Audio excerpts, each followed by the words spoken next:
اور Islamic information کی جانب سے قاری عبدالباسط آپ کی خدمت میں حاضر ہوں۔ آپ میرے چینل کو سبسکرائب کر دیں۔ اب ہم آج کا اگلا سبق شروع کریں۔ اعوذ باللہ من الشیطان الرجیم بسم اللہ الرحمن الرحیم اولئک الذین اشتروا الضلالة بالہدى فما ربحت تجارتهم وما كانوا مهتدین مثلهم كمثل الذي استوقد نارا فلما أضاءت ما حوله ذهب الله بنورهم وتركهم في ظلمات لا يبصرون صم بكم عمي فهم لا يرجعون أو كصيب من السماء فيه ظلمات ورعد وبرق يجعلون أصابعهم في آذانهم من الصواعق حذر الموت والله محيط بالكافرين صدق الله العظيم أولئك الذين اشتروا یہ وہ لوگ ہیں اشتروا جنہوں نے خرید لیا والضلالت گمراہی کو بالہدى بدلے ہدایت کے فما ربحت تجارتهم پس نہیں نفع دیا ان کو ان کی تجارت نے وما كانوا مهتدین اور نہیں تھے وہ راہ راست پر ہدایت یافتہ ہدایت کی راہ پر مثلهم كمثل الذي استوقد نارا مثال ان لوگوں کی مثل اس شخص کی ہے استوقد نارا جس نے آگ جلائی استوقد جلائی نارا آگ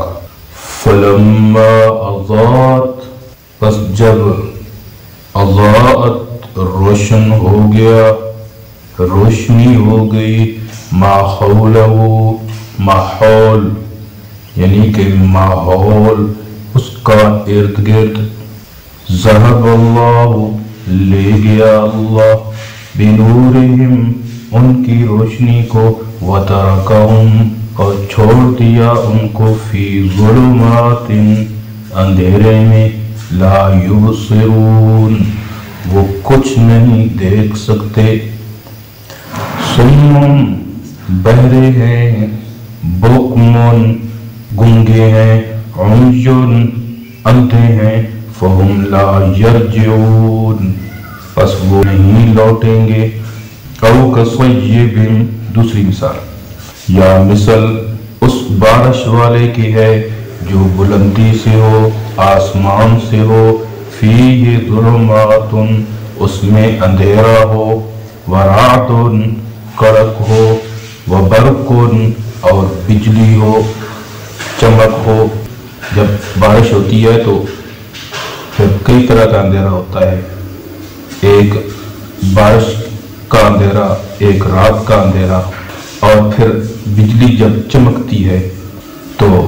اللہ نے وہ مثال دی یعنی کہ جب بجلی چمکتی ہے کڑک پیدا کرتی ہے گرجتی ہے یجعلون کر لیتے ہیں اصابعہم اپنی انگلیوں کو فی آذانہم اپنے کانوں میں من الصواعق بوجہ بجلی کے بوجہ کڑک کے یعنی کہ جو کڑک پیدا ہوتی ہے بادل گرجتا ہے اس گرج کی وجہ سے اپنی انگلیوں کو اپنے کانوں میں کر لیتے ہیں حذر الموت موت کے ڈر سے واللہ محیط بالکافرین اللہ گھیرا کرنے والا ہے کافروں کو اللہ گھیرا کرنے والا ہے کافروں کا احاطہ کرنے والا ہے کافروں کا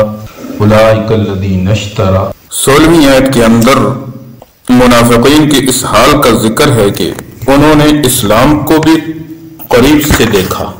اس کا ذائقہ بھی چکھا اور کفر میں تو وہ پہلے سے ہی مبتلا تھے پھر کفر و اسلام دونوں کو دیکھنے سمجھنے کے بعد انہوں نے اپنے ذلیل دنیاوی اغراض کی خاطر اسلام کے بدلے کفر ہی کو ترجیح دی۔ ان کے اس عمل کو قرآن کریم نے تجارت یعنی کہ بیوپار کا نام دیا۔ تجارت کا نام دے کر یہ بتلایا کہ ان لوگوں کو تو تجارت کرنے کا سلیقہ بھی نہیں آیا کہ بہترین قیمتی چیز یعنی کہ ایمان دے کر ردی اور تکلیف دہ چیز یعنی کہ کفر خرید لیا۔ یہ بڑے گھاٹے کا سودا کیا ہے۔ اللہ کا قرآن کہتا ہے فما ربحت تجارتہم، کہ نہیں نفع دیا ان کو ان کی تجارت نے۔ اور آخری 4 آیتوں کے اندر جو منافقین کے بارے میں آیتیں ہیں،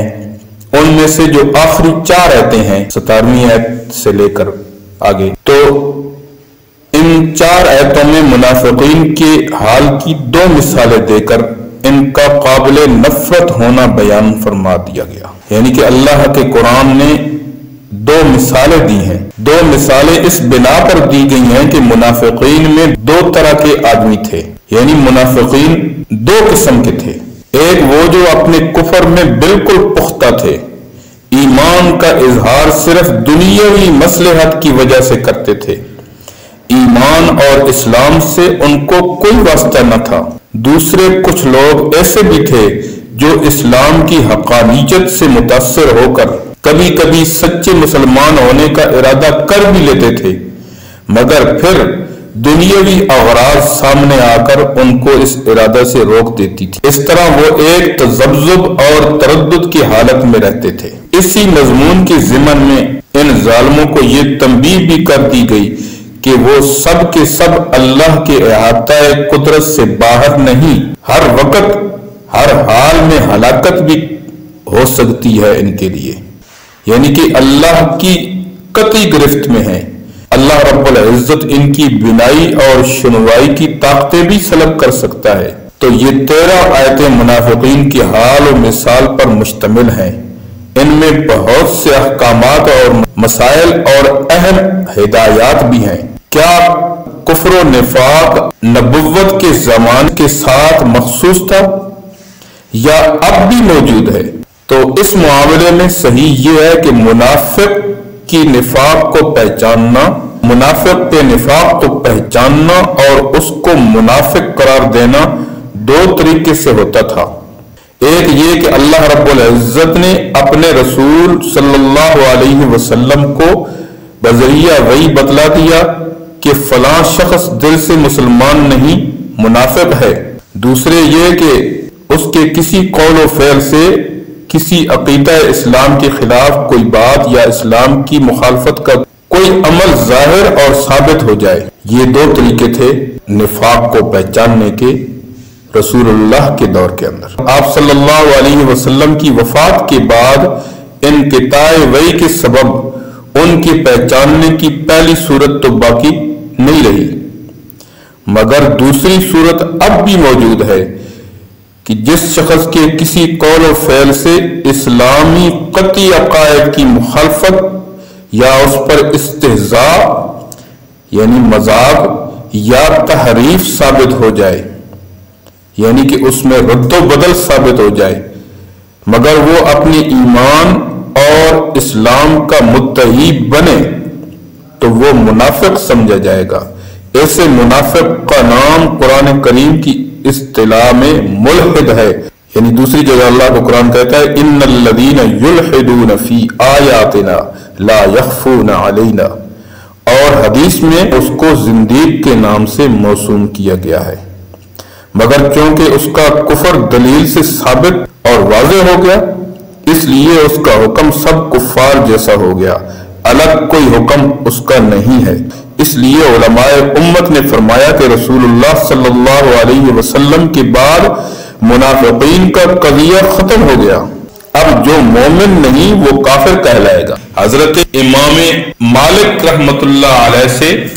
عمدہ شرح بخاری میں منقول ہے زمانہ نبوت کے بعد نفاق کی یہی صورت ہے کہ جس کو پہچانا جا سکتا ہے اور ایسا کرنے والے کو منافق کہا جا سکتا ہے۔ ایمان و کفر کی حقیقت آیات مذکورہ میں غور کرنے سے ایمان اور اسلام کی پوری حقیقت واضح ہو جاتی ہے، اور اس کے مقابل کفر کی بھی، کیونکہ ان آیات میں منافقین کی طرف ایمان کا دعویٰ آمنا باللہ میں اور قرآن کریم کی طرف سے ان کے اس دعوے کو غلط ہونا وما ہم بمؤمنین میں ذکر کیا گیا ہے، یعنی کہ انہوں نے دعویٰ کیا آمنا باللہ اور اللہ کا قرآن کہتا ہے وما ہم بمؤمنین،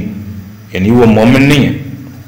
یہاں چند باتیں غور طلب ہیں۔ اول یہ کہ جن منافقین کا حال قرآن کریم میں بیان فرمایا گیا ہے وہ اصل میں یہودی تھے، یعنی اللہ پر ایمان رکھنا اور قیامت پر ایمان رکھنا یہود کے مذہب میں بھی ثابت ہے، اور جو چیز ان کے عقیدے میں نہیں تھی، یعنی کہ رسول اللہ کی رسالت اور نبوت کو ماننا اور آپ پر ایمان لانا، اس کو انہوں نے اپنے بیان میں ذکر نہیں کیا،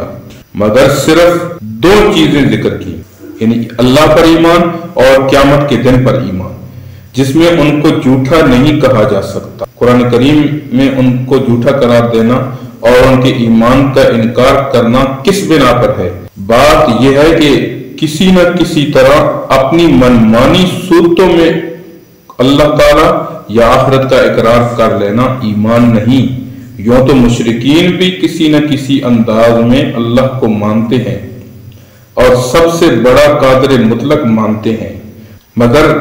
قرآن کی نظر میں یہ ایمان نہیں، بلکہ صرف وہ ایمان معتبر ہے جو اس کی بتلائی ہوئی تمام صفات کے ساتھ ہو، اور آخرت پر ایمان وہ معتبر ہے جو قرآن کریم اور رسول اللہ کے بتلائے ہوئے حالات اور اوصاف کے ساتھ ہو۔ ظاہر ہے کہ یہود اس معنی کے اعتبار سے نہ اللہ پر ایمان رکھتے ہیں نہ آخرت پر، کیونکہ ایک طرف تو وہ حضرت عزیر علیہ السلام کو اللہ کا بیٹا قرار دیتے ہیں، قالت الیہود عزیر ابن اللہ، کہتے ہیں کہ حضرت عزیر اللہ کے بیٹے ہیں، اور آخرت کے معاملے میں بھی غلط عقیدہ رکھتے ہیں کہ انبیاء کی اولاد کچھ بھی کرتی رہے